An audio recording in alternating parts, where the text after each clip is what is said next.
राज्यावर पुन्हा एकदा अवकाळीचं संकट आहे। 30 मार्च ते 4 एप्रिल अवकाळी पावसाचा अंदाज हवामान खात्यानं वर्तवलाय। विजांच्या कडकडाटासह वादळी पावसाचा इशारा सुद्धा दिला गेलाय। अनेक भागात गारपिटीचा सुद्धा अंदाज वर्तवण्यात आलाय। राज्यावर पुन्हा एकदा अवकाळी पावसाचं संकट ओढवलं गेलंय। आजपासून 4 एप्रिल पर्यंत राज्यामध्ये अवकाळी पाऊस बरसेल असा इशारा दिलाय। प्रामुख्याने खानदेश, मराठवाडा, पश्चिम महाराष्ट्र, पश्चिम विदर्भ आणि मध्य महाराष्ट्रातील घाट परिसरामध्ये तिथल्या जिल्ह्यांमध्ये विजांचा कडकडाट, वादळी वारा आणि पाऊस, त्याचबरोबर काही ठिकाणी गारपिटीची शक्यता वर्तवली गेली आहे। सध्या रबी पिकांची काढणी सुरू आहे आणि त्यामुळे काढणी केलेली पिकं सुरक्षित ठेवून तुम्ही ती साठवावीत किंवा झाकून ठेवावीत, व्यवस्था करावी असं आवाहन सुद्धा शेतकऱ्यांना केलं जात आहे। वादळी वारे, पाऊस आणि संभाव्य गारपिटीपासून पिकांचं नुकसान टाळण्यासाठी आवश्यक ती खबरदारी घ्या असं आवाहन सुद्धा कृषी विभागानं शेतकऱ्यांना केलं आहे।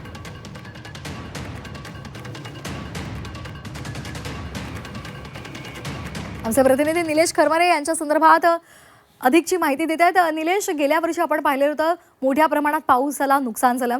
आता याही वर्षी साधारण तसाच आपल्याला संकेत मिळतोय, कारण जो अंदाज हवामान खात्यानं वर्तवलेला आहे त्यानुसार येत्या काळात महाराष्ट्रामधल्या अनेक ठिकाणी गारपिटीची शक्यता आहे, वादळी वाऱ्यासह पावसाची शक्यता आहे। काय एकूण हवामान विभागानं अंदाज वर्तवला आहे?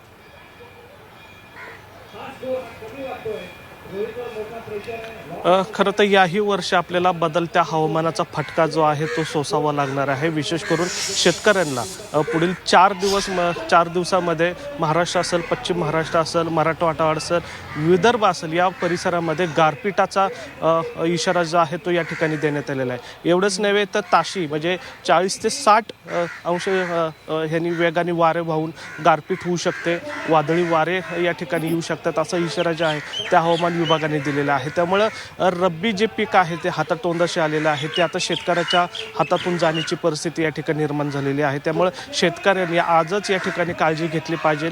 जे पिकं काढलेले आहेत त्याला कुठेतरी सुरक्षित ठेवले पाहिजे। विशेष करून पश्चिम महाराष्ट्रामध्ये जर बघितलं तर पश्चिम महाराष्ट्रातल्या काही जिल्ह्यांमध्ये गारपिटीचा या ठिकाणी इशारा देण्यात आलेला आहे। त्यामुळं पिकांचं नुकसान आहे ते मोठ्या प्रमाणात होऊ शकतं। तर तिकडे विदर्भातलेही काही जिल्ह्यांमध्ये अवकाळी पावसाचा इशारा दिलेला आहे। मराठवाड्यामध्ये पण आहे। मराठवाड्यामध्ये जर सांगायचं झालं तर मराठवाड्यामध्ये विजेचा कडकडासह पावसाची शक्यता या ठिकाणी वर्तवलेली आहे। त्यामुळं पुढील म्हणजे 31 मार्च ते 1 एप्रिलपर्यंत अतिशय मोठ्या प्रमाणात पाऊस पडण्याची शक्यता जी आहे त्या हवामान विभागाने या ठिकाणी दिलेली आहे। त्यामुळं एकूणच जर बघितलं तर प्रत्येक सीझनमध्ये म्हणजे ऋतू हा प्रत्येक बदलता आपल्याला पाहायला मिळतोय। यावर्षीही आपल्याला बदलत्या हवामानाचा फटका आपल्याला पाहायला मिळतोय।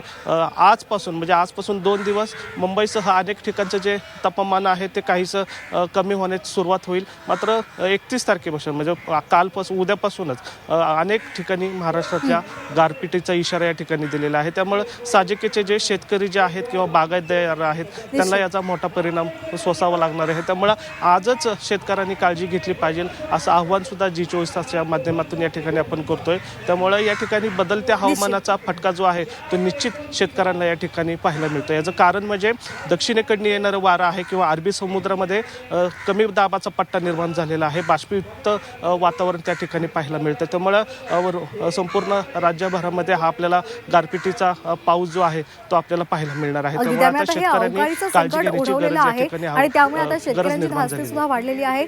येत्या काळात जर असा पाऊस झाला तर शेतकऱ्यांचं मात्र मोठं नुकसान होईल, हे मात्र नक्की। धन्यवाद दिलेल्या सविस्तर माहितीसाठी।